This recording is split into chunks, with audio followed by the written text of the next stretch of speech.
Bonjour à tous, bienvenue dans ce nouveau thread d'horreur. Comme vous pouvez le constater, j'ai mis l'ambiance rouge derrière moi parce que je l'ai baladé chez moi, bien sûr. Donc ça servira de l'aide. Comme je vous l'ai dit hier, je vais essayer de reprendre les vidéos tous les jours, mais ça va être compliqué parce que voilà. C'est l'été et je profite un petit peu de me baigner, donc c'est pour ça que là je viens de me baigner. Pour ça que bon voilà, l'été on peut se baigner, c'est pour ça que l'été j'ai moins de temps. Sauf qu'en avril et en décembre, j'ai beaucoup plus de temps. Voilà, en décembre, non, parce qu'avec les fêtes, voilà. Thread d'horreur que j'ai préparé, bon, ça a pris le temps à sortir aussi celui-là. Parce qu'il y avait des préparations qui ont été faites, il y a eu des trucs qu'il fallait changer. Sauf que j'avais pas de. Enfin, l'ennemi avait pas de dossier, donc il a dû tout refaire. Et moi, j'ai dû tout regarder, tout relire. Voilà, donc c'est un serveur qui apportait sur le thème actuel, hein, voilà. Le thème des vacances. Donc on va aborder le récit d'un homme qui part en vacances parce qu'il n'a pas d'enfant, il n'a pas de femme, il est célibataire. Voilà. C'est le récit d'un prénom qu'on va appeler Pierre. Pierre qui est un jeune étudiant qui a fini sa troisième année de médecine. Donc maintenant, forcément, il est troisième année de médecine pour être médecin. Donc il a fini ses études de médecine. Du coup, il a les vacances avant de commencer à reprendre son travail pour le mois de pour le mois de septembre. Donc, il est en juillet, voilà, cette année, là, il a repris les vacances scolaires en moins cette année. Et après, il s'achète du boulot dès le mois de septembre. Et il décide de partir un petit peu de son zone de confort, parce que quand il va en vacances, il voyage chez ses parents. Et là, il a économisé des sous pour pouvoir justement partir en vacances. Euh, voilà, partir en vacances, pouvoir, voilà, un petit peu, là, pouvoir prendre un petit peu des vacances dans sa zone de confort. Donc, ce qu'il décide de faire, c'est justement voilà, de prendre un petit peu des vacances et de pouvoir se dire voilà, je sors de ma zone de confort. Donc, du coup, il prépare ses affaires, hop, il fait son sac, voilà, il prépare tout.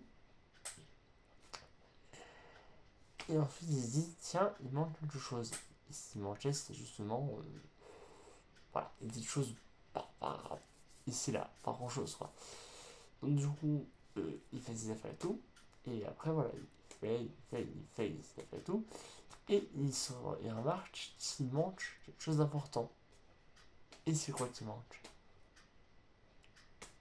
Il oublie de prendre son masque de plongée. Donc il rentre, il le prend, il part. Donc il fait 5 heures de route pour aller voilà, à la mer. Et donc du coup, arrivé là-bas, il rencontre le propriétaire qui donne les clés du logement qu'il va prendre pendant les vacances. Le propriétaire est un homme qui a environ la trentaine, 32, 33 ans, un homme très souriant, et un homme qui a évidemment un enfant de 10 ans. On se l'appelle Tony, et en fait, donc Tony, il dit bonjour, voilà, je vous donne le. Donc Pierre, en fait, Tony, en fait, c'est le gardien où il est, voilà, il y a plusieurs, il y a, il y a 5 hébergements, et donc, bah, du coup, voilà, Pierre, il occupe l'hébergement numéro 4. Donc il y a 5 autres, il y a 5, il y a 4 autres vacanciers, donc dans l'hébergement numéro un il y a une famille de deux parents et de deux enfants de 5 et 7 ans.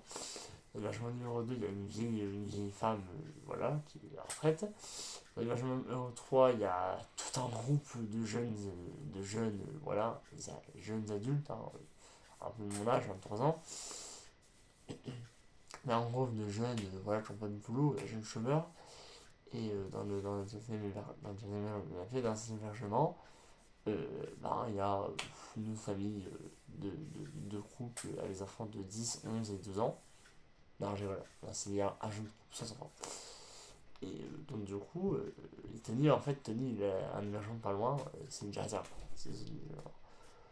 Par contre, je remarque que le BGD, il est dit, j'étais à 45,1 et en fait, je suis à 44,6 gigas. C'est bizarre, bon. Tant que ça fait, tant Là, je peux tourner encore une vidéo de 3 heures. Hein. Dès que je suis en 10 minutes, j'aurai 10 jets perdus. Environ. 40 fois 10, 740. Je fais des vidéos de plus de 3 heures. Hein. Et je fais pas ça. Et donc du coup, Tony qui est devenu bien à Pierre, du coup Tony voilà, il fait ses affaires.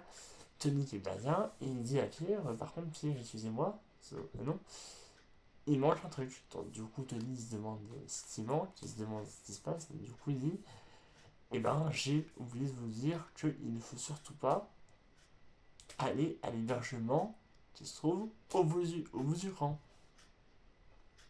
Alors que, en fait, l'hébergement au bout du camp, c'est un hébergement qui a été retiré pour justement parce qu'il était trop vieux. Mais il dit il y en a 5. Il dit mais plus loin, tout au bout, il y en a un sixième qui est laissé à l'abandon. Et il demande de ne pas y aller. Parce qu'il dit ça en ruine tout. Du coup, Pierre il dit ok. Sauf que, bon, du coup, voilà, et au bout de 2 jours, Pierre il commence à repenser à ce que lui a dit Tony. Donc il dit bah, Tony il dit l'autre je vais y aller. Donc du coup, Pierre décide d'y aller. Et s'il remarque déjà entre l'hébergement 5 et la route pour y aller, on va dire 5, voilà, on va dire ça, lui il est ici. Voilà, la lumière ici, c'est l'hébergement numéro 5. Et mon épaule, c'est l'hébergement 6. Lui, il est à ce niveau-là, entre les deux, vous voyez. Et là, arrivé à la moitié du chemin, il a une boule au ventre. Et il a une boule. Il commence à me travailler, il commence à avoir très peur. Donc, bah, il se dit, c'est le rat négatif de l'hébergement qui me. Tu me sais, c'est moi j'arrête de ça sur mes GG, j'arrête de baisser, mais il faut que j'arrête. Parce que oui, j'ai un téléphone de 58 Go. J'arrête de VG et je regarde vous. Je sais pas si on voit sur la vidéo que je monte un peu la vue vers les GA. Du coup, bah, notre ami il flippe vraiment beaucoup, et il se dit, voilà, il a peur, voilà, il est comme ça. Il est en train de se mordre les mains. Et il se dit, bah écoutez, je vais attendre. Du coup, il attend. Il fait ça tranquillement. Et d'un coup, il remarque que derrière lui, il y a Tony. Mais Tony, en fait, il n'est pas en train de le regarder. Il est dos à lui. Et Tony commence à marcher. Attends chez lui. Donc il dit, est-ce qu'il m'a vu? Et c'est au moment où je. En fait, c'est vraiment Tony ne l'a pas vu à la sixième. Mais du coup, qu'est-ce qu'il faisait là? Donc, et là, il rentre dans l'hébergement numéro 6 et il remarque que l'hébergement comporte une seule pièce. Une cuisine. Voilà, 2 pièces. Une cuisine et une salle à manger. Il met le tour et ce qu'il remarque, c'est une grosse tache de sang sur le canapé du salon. Donc il dit qu'il ne fallait pas y aller parce qu'il y a eu sûrement un meurtre. Et il remarque après cette tache de sang qu'il y a un couteau. Mais c'est pas ce qu'il fait plus. Il remarque au fil du canapé un sac. Et il ouvre le sac et ce qu'il a remarqué lui a fait vomir ses tripes. Il a remarqué dans le sac une main. Une main humaine. Une main humaine, une main comme celle-là. Vous voyez, une main, mais elle n'était pas en décomposition.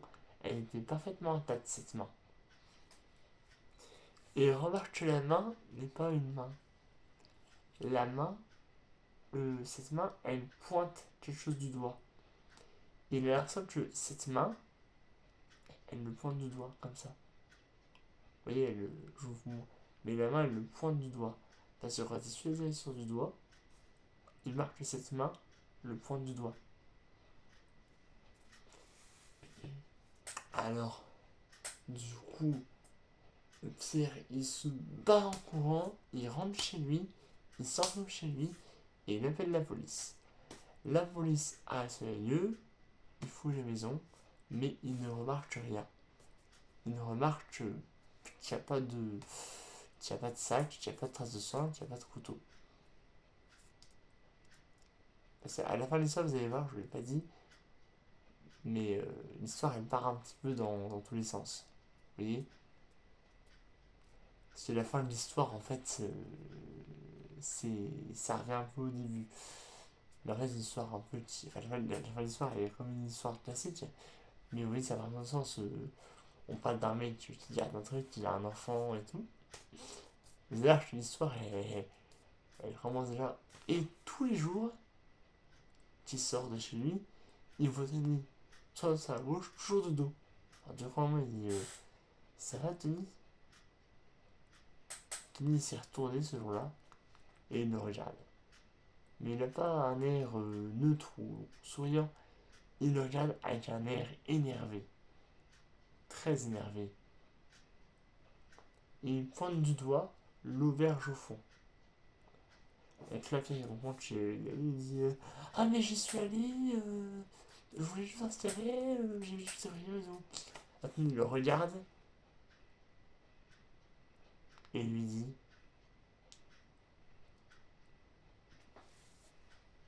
hey, oh. Il dit décidément, on ne peut pas te faire confiance. Il dit je crois que tu sais maintenant.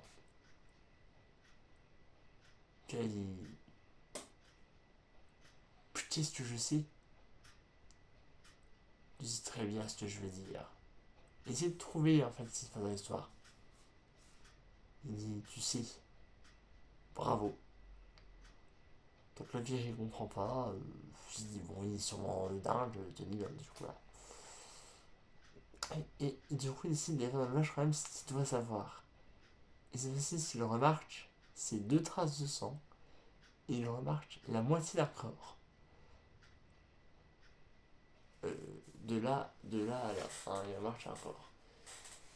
Et il ne sait pas à qui il appartient ce corps.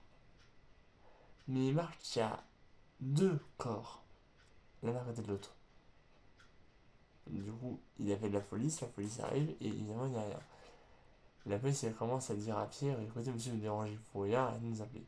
Donc du coup, le lendemain Pierre retourne et il remarque encore plus de sang, un couteau et encore des corps entassés l'un sur l'autre. Donc là, n'hésitez pas à appeler la police, ils décident de prendre des photos, d'appeler la police et de leur montrer. Et elle revient, il voit rien, il montre les photos et là la police découvre évidemment que évidemment il avait rien depuis le début. Donc là, Tony, enfin, il dit à la police, mais il a montré ça à la police, donc du coup, la police examine les photos, et on remarque que les corps sont des corps d'enfants.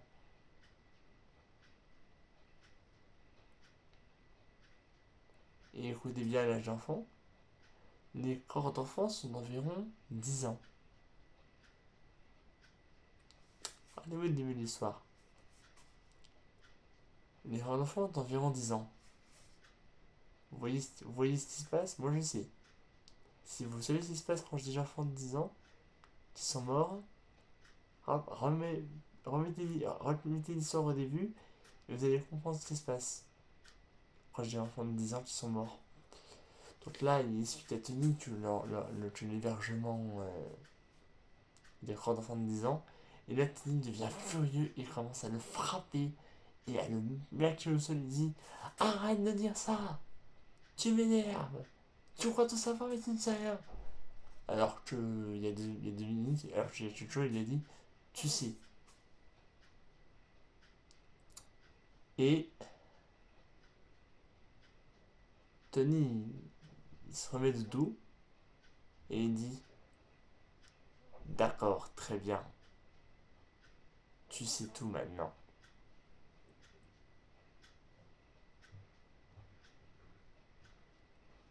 Fin de l'histoire.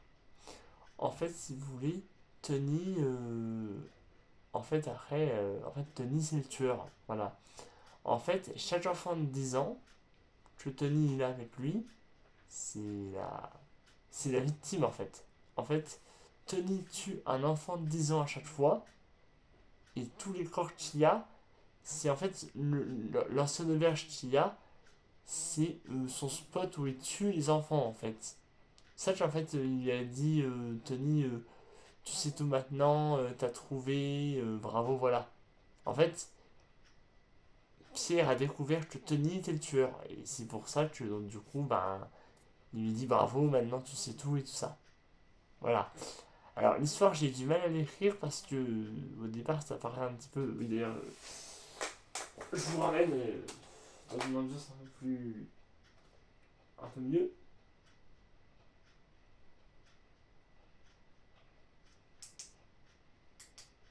Voilà. Ambiance un peu. C'est trop clair pour vous, ça va vous péter les yeux. Voilà. Alors, franchement, une vidéo avec cette couleur, c'est que je suis en train de pioncer pendant toute la vidéo. Non, non, je plaisante. Mais oui, dans le pire, évidemment, c'est en fait Tony était le tueur. C'est ça que quand il a montré l'auberge, il était furieux parce que c'est en mode ouais, c'est bon, maintenant tu m'as dévasté quoi. Voilà. Donc, du coup, je vous dis, bon, Tony n'a jamais été découvert que c'était le tueur, mais voilà, on sait pas. Alors, j'espère que cette vidéo vous aura plu. Si n'hésitez pas à liker la vidéo et à vous abonner pour une prochaine histoire. J'espère que ce format d'histoire vous plaît. En une fois désolé pour mon absence, hein, j'ai pris quelques jours de congé. Parce que j'ai pas tourné de vidéo depuis presque une semaine. Bon, je vous dis, j'ai pris quelques jours de repos parce que j'arrête pas, hein, j'arrête pas de tourner des vidéos tous les jours. Donc, là, je ferai des jours de repos de temps en temps. Hein. Là, j'ai pas arrêté.